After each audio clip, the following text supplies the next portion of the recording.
You said it doesn't matter if you get your protein in immediately before or after strength training, as long as your total protein intake is sufficient by the end of the day. My question was, are you saying there's no such thing as the anabolic window, and how much protein is sufficient?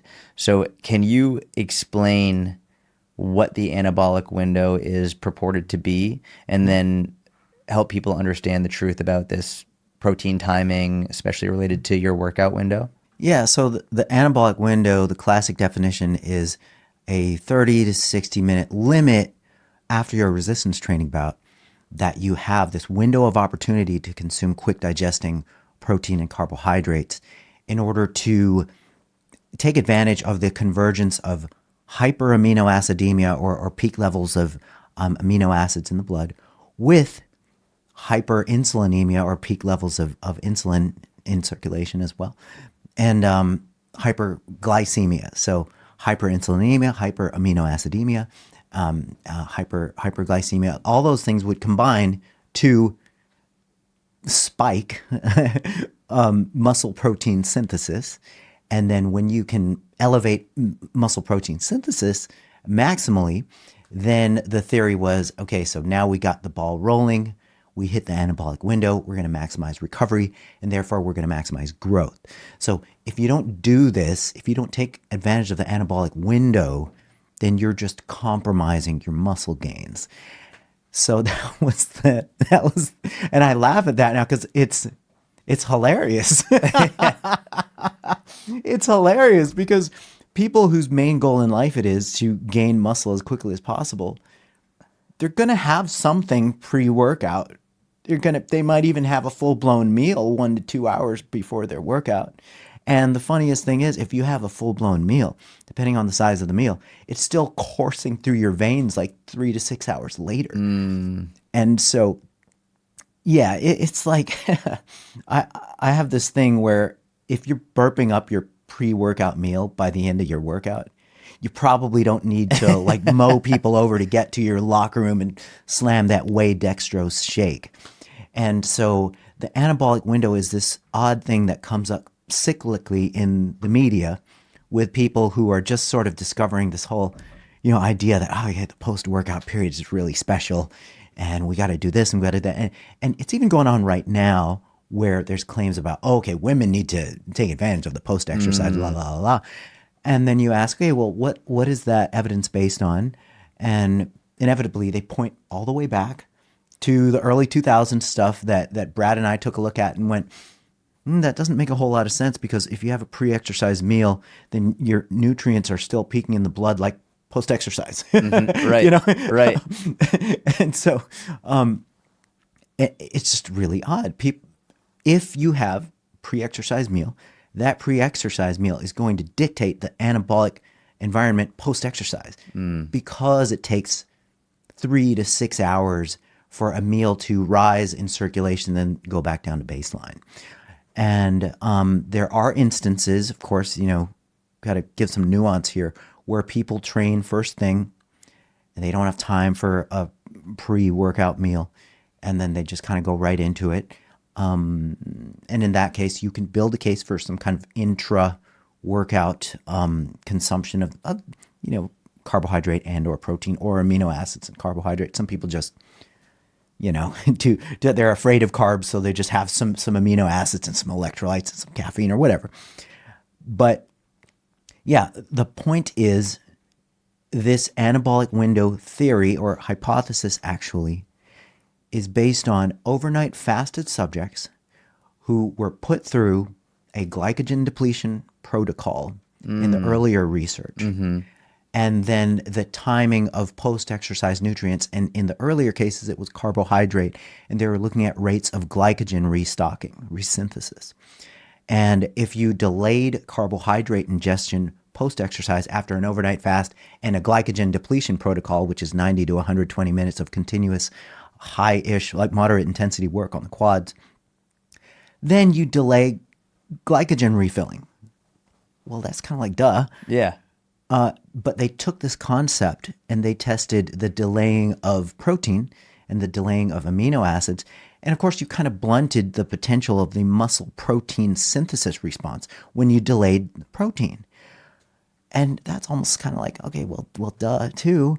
But we're looking at overnight fasted subjects. Right. We're not looking at real life scenarios where, Joe Blow, who wants to get huge, is like never going to engage fasted resistance training. Right. So that is the long diatribe of the anabolic window stuff. And so my colleagues and I, what we did is we took this anabolic window lore and figured, all right, we wrote this narrative review on it, and now we did a meta-analysis. A meta-analysis is when you gather all the studies that are relevant to the question, and then you run some statistical analysis on it, and then you make a decision of whether the group of studies shows some sort of effect collectively in one direction or the other. So our meta-analysis didn't show any effect of protein timing once you consumed enough total daily protein. And then we did an actual randomized controlled trial where we compared immediate pre-exercise protein ingestion versus immediate post-exercise protein ingestion, just to see if, just in case, there was this anabolic window effect with either one of those conditions. There was no advantage to either condition as long as total daily nutrients were in check. And then 10 years later, one of my friends and colleagues did a similar study and compared a sandwiched resistance training bout with an even further nutrient neglect period, 3 hours of nothing on both sides of the training bout versus anabolic window servings of protein on both sides of the training bout. And so no significant difference between the groups in terms of muscle size and strength gains. And so we're kind of sitting there going, wow, I guess the body is a whole lot smarter than we give it credit for. And as long as you hit your totals by the end of the day, then that is the big picture. Now, of course, there's some nuances to this. Not everybody's workouts are going to be the same. Not everybody's workouts are going to be 20 minutes of curls, of squat rack curls, Some people will train intensively for significantly over an hour. Some people will take their marathon workouts 90 minutes, 120 minutes in the gym. And so if there is a performance element to your training bout, then there are fueling considerations. And there's a whole rabbit hole there. But as far as this post-exercise anabolic window thing goes, it's just kind of silly. So I think in this last point you brought up, it really points back to individual preference and the need based on the performance. If the goal is building muscle and strength, then from what it sounds like you're saying is total protein by the end of the day, total calories, total protein is most important. But if we're talking about how you feel during the workout, and if someone is like, hey, I train at 4 a.m.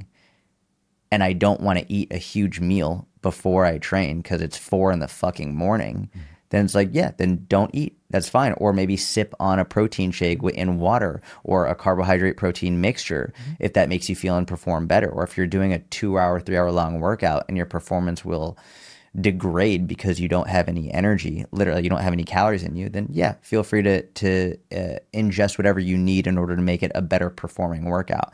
But in terms of the results, in terms of strength and especially muscle growth, as long as calories and protein are in check by the end of the day, you're good.